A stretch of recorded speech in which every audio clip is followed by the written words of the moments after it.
And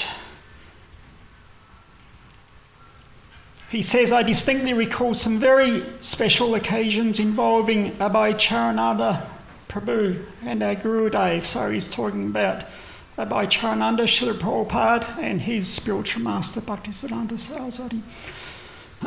So the first occurred at Sri Chaitanya Mat in Sridham Mayapur, West Bengal.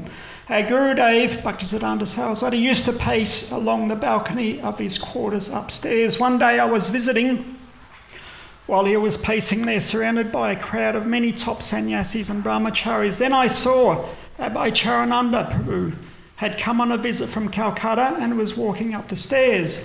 Somehow our Gurudev immediately noticed him coming, and he was walking there by his doorway. He motioned for Abhay Prabhu to come inside. Abhay Prabhu approached him slowly and humbly, and Gurudev greeted him warmly and affectionately, and then opened his door and beckoned Prabhu to come inside alone with him. They remained inside for some time. Well, the other devotees were amazed that Gurudev showed this preference to a grihasta in white cloth, living outside of the mat. Everyone was discussing this. I especially noticed how beautiful and effulgent he was looking when he came out of Gurudev's room. The last year of our Gurudev organised and performed Gaura-mandal Prikrama. Thousands of pilgrims assembled at a Chamhati Mandir. There was a whole village of tents in all directions. On the afternoon of the last day, one of our godbrothers had just arrived in Navadvip. Having returned from London by boat, he had gone to preach but had returned without meeting with full success. In the evening, while Guru Maharaj was speaking, he explained that it was his earnest desire that his teachings of Sri Chaitanya Mahaprabhu should be spread in the Western countries. He told how it was the vision of Srila Bhaktivinoda Thakur that this would happen, and it was also the request of his mother, Srimati Bhagavat Devi, to him before he left this world. Consequently, he had been willing to take the lifeblood of the Gaudiya Math in funds to send devotees there to preach, but so far these attempts had been largely unsuccessful. At this moment in this talk, I noticed that something very mysterious was happening. Guru Maharaj was looking out at the large crowd of devotees, especially in the front where all the sannyasis and brahmacharis in red cloth were. Then he turned his head and looked over to the left side where I was standing. He was looking intently at someone and became silent for a long moment. I happened to look behind me and could clearly see that the person with whom he was making eye contact was Abhay Charananda Prabhu, Srila Prabhupada. I thought that they were looking at each other in a special way. Then Guru Maharaj again addressed the audience in front of him and said, "But I have a prediction. However long in the future it may be, I predict that one of my disciples will cross the ocean and that devotee will bring back the whole world." I remember this incident, and Srila A.C. Bhaktivedanta Swami Maharaj truly made it come to pass exactly in that way. So Srila Prabhupada's arrival was predicted by his Guru Maharaj. So this other one, it was spoken also by one of Srila Prabhupada's godbrothers, Nayananda Das Babaji Maharaj. It was compiled in a book by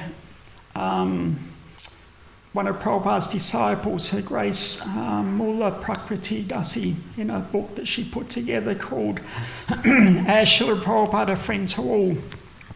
So this is Nayananda Das Babaji Maharaj, Prabhupada's godbrother, speaking.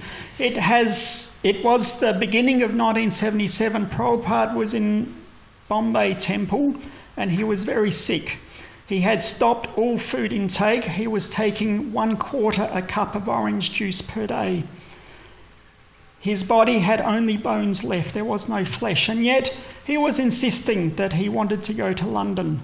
The doctors had given up all responsibility, but as always, he was adamant, because this was only a few months before Prabhupada actually left us.